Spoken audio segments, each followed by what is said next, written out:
Okay, today I'm going to show you how to install this new amazing stereo. I already took out the stock unit. You'll see we have all of our wires still dangling here. I took out the hazard button.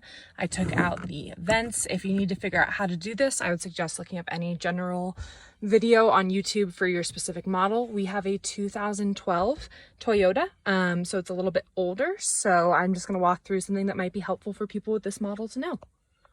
Okay. In the box, you'll have gotten a bundle of cords. I am just going to match up the ones that fit with our stereo. We don't have a backup cam. We don't have a lot of fancy things, so it's only going to be a couple of cords for us. If you do have a older version, or sorry, a newer version, you're probably going to have more cords that will fit, but I'll just show you what we did. So I took this big bundle of cords. Don't let it daunt you. Just plug the black part into this little area right here. I made sure that mine said 4Runner on it just to make sure I had the right model. Now what I'm going to do is just take every single one of these. I'm going to hold them up to every single one of these with the stock connector. And if things fit, great. And if not, I'm not going to sweat it. So I'm just going to see what here connects to what here.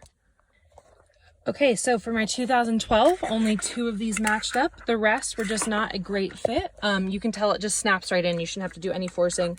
And then, of course, this little aux cord is going to plug right into where it says ant. Don't know what ant means, but there we go.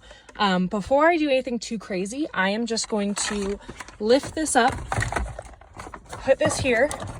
Hang on one second. All right, so you can see it's not even fully attached. What I'm doing right now is I'm simply going to turn the car on and just make sure that it has power. And then I can hear some music playing. Oops. Cool, so we have power.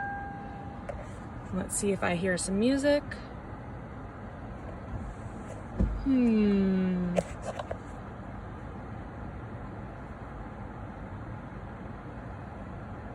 No music, so it seems like something isn't quite right. Oh, there we go. Oh no.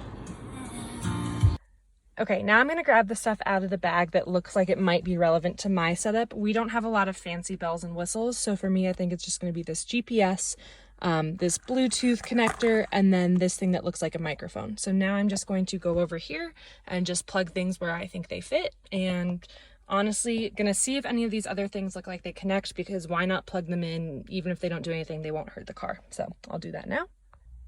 Okay, so I got everything all plugged in. One weird thing, it came with a mic, and so I just had to use this. I don't have a mic thing, but it came with an adapter, so I used the mic adapter. That's the only thing I've plugged into this white bit so far. I also just put in my hazard button, and that's going to have to loop back to one of these. I'm assuming this guy. Let's see if I can do this one-handed. Nope. All right.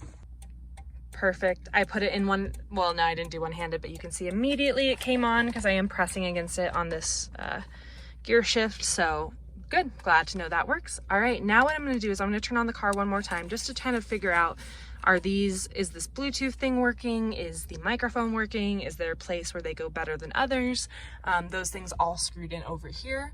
So you can see there's where I plugged in the Bluetooth, that's where I plugged in the GPS, and then there's the microphone. So let's go ahead and, oh, and I also had this paddle thing. Oh no, this is the GPS. Duh. Okay, I'm gonna turn on the car again just to see if these things are working. Okay, cool. So now that everything is pretty much all set up, the last thing I'm gonna do is take this little red box. I'm gonna connect it to this little guy. I don't know what it does, but it looks very important. And then I'm going to just kind of shove everything up into here. No rhyme or reason. I'm sure car experts know a better way to do this. I'm going to keep these dangling out because that's to hook up the fan. But everything else we're just tucking in. I did take the microphone and I took off the adhesive and I taped it near this mic. And then we'll just kind of push it in and go from there. Okay, so the last somewhat unique thing is that you're going to need to use the T-Link app to link to your phone. So just pull open T-Link and it's going to say, please connect your phone to this device with USB or Bluetooth. Open up your phone. It should have something like CarPlay or T-Link. Pair with that and then you're good to go. Hope that helps.